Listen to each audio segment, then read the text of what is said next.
Remember the cartoon, The Jetsons? It was a cartoon based about the future. They had robot maids and cars in the sky and cities in the sky, etc. It was a futuristic cartoon that I watched growing up, and I'm 59 years old.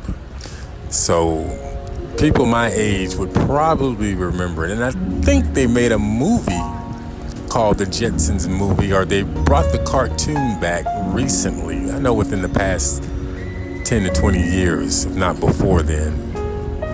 But anyway, that was a cartoon based on the way people saw the future from the 1950s onward. They all thought the year 2000 would be the year we'll be living in cities in the sky and cars will be driving in the sky. And 2000 came, and that never happened. So whatever happened to that image that people had of the future, and even when 2000 did come around, there was still this feeling that the future would be similar to what we thought it would be 40, 50 years prior. Cities in the sky, cars in the sky, moving sidewalks through the city, etc. Why hasn't that happened? Why haven't we gotten any closer to anything that resembles that? Is that an accurate depiction of what we should see the future to be? I'm no authority on the future by no means. I'm no authority on anything, to be honest with you. But I do have a take on why the future has been so slow and sluggish to arrive on planet Earth. I have an instinctual attunement, I can call it, that's not based on any scientific facts or any kind of evidence, but it's based on intuition and just knowing. And I want to share that. They say there's two basic frequencies that we vibrate on: high frequency or low frequency. Low frequencies are the frequency that's in tune with hate and anger, fear, anxiety. All of those things are tuned to a low frequency. And the high frequency would be the complete opposite: love, compassion, etc. They say for a long time that planet Earth and its inhabitants have always, or for a long time, have been grounded in the lower frequencies. And it is also, I've learned that for anything to exist outside the low frequency, everything would have to change. The planet and all of its inhabitants would have to raise the frequency in order to move into a different state of existing. Free energy, cars in the sky, cities in the sky, all of that stuff needs to be based and grounded in a higher frequency. Anything other than what we are used to can't be manifested, can't come to fruition in a low frequency environment, on a low frequency planet like we live now. Picture this. A pregnant woman has 9 months to deliver. Anything beyond that, the longer she carries that baby in her, she risks her life and the child's life, toxicity sets in, and that could harm or even kill the baby and the mother. That's a scenario that I use for what has happened and what's going on with humanity today and moving into the future. It is said that we have been part of this existence in this low frequency for a long time.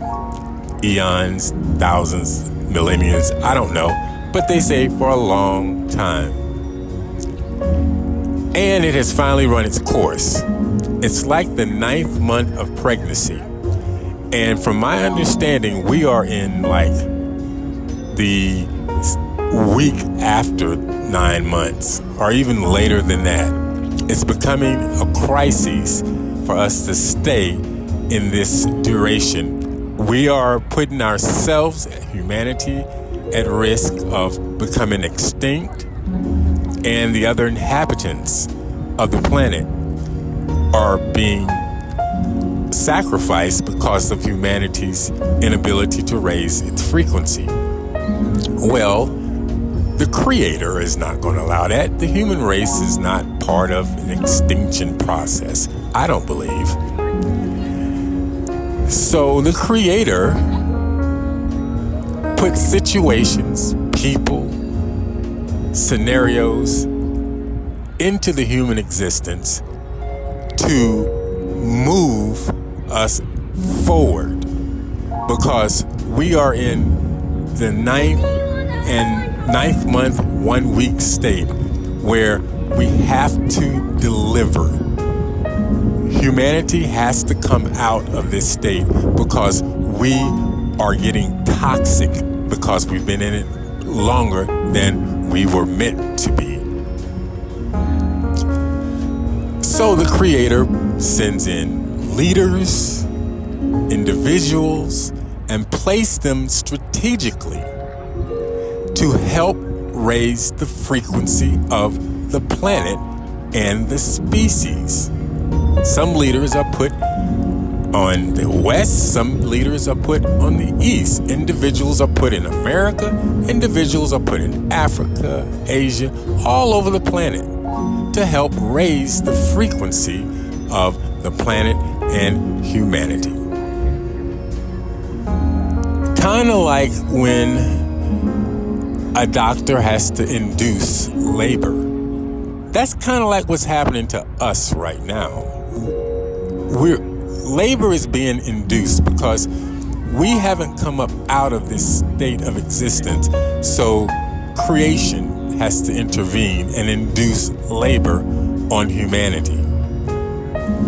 Now, let's move from that thought for a few minutes to another thought.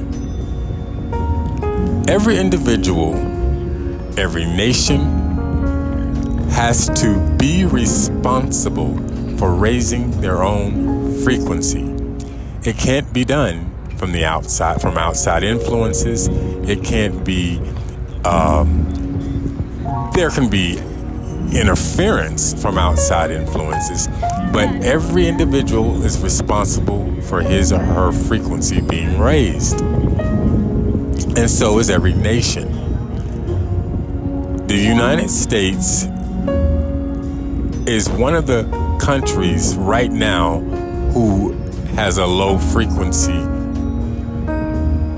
on the planet. An example of a frequency of a country whose frequency is consistently raising is China. They are consistently raising the frequency of their nation. Is the reason why the technology in China is off the chain.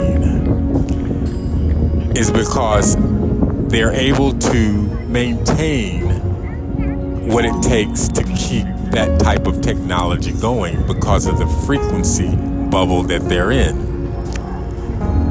The United States and every other country on the planet, their leaders have to start implementing higher frequencies of existing in their country. And the people that are in these positions to get the planet on a higher frequency are having to do so by the means by which creation has given them. These are not random, willy-nilly means that's coming from a low-frequency mindset that these people in these countries in the United States are implementing. These are things that are coming from a higher frequency that a low-base nation, the people of a low-base nation, probably won't understand unless the individual has raised their consciousness enough to understand. Trust the process. Creation has a plan for us to move forward. The human race is not going to become extinct. It would if labor was not induced. It would if there was an intervention from a higher power. And that higher power has people in place to help induce the labor of the planet. As each nation begin to reset and clean up their nation, the people of that nation will begin to understand the necessity of what is happening and will make the necessary adjustments within themselves and their personal lives to accommodate the new frequencies of the planet. I don't know if everyone understands, but we are the future. We are part of the future. So it is necessary for us as individuals to pull our weight and play our part in this awakening process. Of course, I'm not a woman, but I think if you ask any woman who have had her labor induced, I don't think it's a comfortable thing. I really don't, just because of the fact that she's been pregnant for too long. That's got to be uncomfortable. And whatever that process is of inducing, that can't be too comfortable either. So it's an uncomfortable process all the way around. Well, I don't know how far away we are from flying cars and cities in the sky, but the future is here and we're working on taking it even further because we have to, and it's time. I hope I expressed myself well enough for people to understand my thoughts. Sometimes I have a problem with actually communicating what I'm feeling sometimes. I'm a writer and I can communicate almost perfectly in my writing. So I hope my communication was well enough for people to follow. I'm a futurist and a humanitarian. And everything I just said came from that space. It came from a space of seeing humanity move into the future, and it came from a place of caring. In my opinion, the only certainty is that humanity will get through this, and we will rise above it.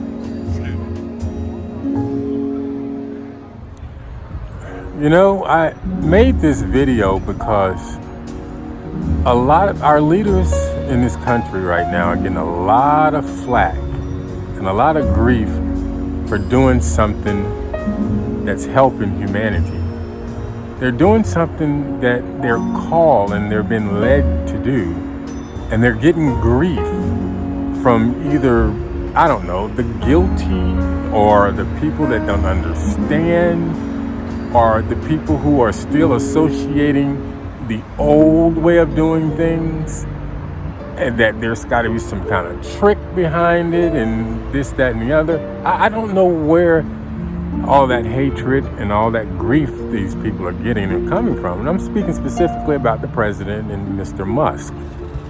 You know, they're getting a lot of flack, and it's kind of sad to see, to know what's going on and to understand the process and to see it trying to be hampered in that way. the process can't be changed. It's an inevitable process. The job will get done, but these poor guys and anybody who's involved in the process, like I am, in a close relationship with the process, understands what it means to have this type of warfare coming against you. I understand it. And so I made this video to hopefully shed some light to people who maybe don't understand that these people are called and led to do what they do because they can get the job done. A higher power, God, creator, creation, that's what I call it, whatever you call it, has put these people in place to do a specific job that has to be done. And I just got the feeling that a lot of people really don't understand why this has to be done, or if they do understand, for the life of me, I can't understand why would they give these people so much grief. But there's a lot that I don't understand. So, but that's the reason why I made this video.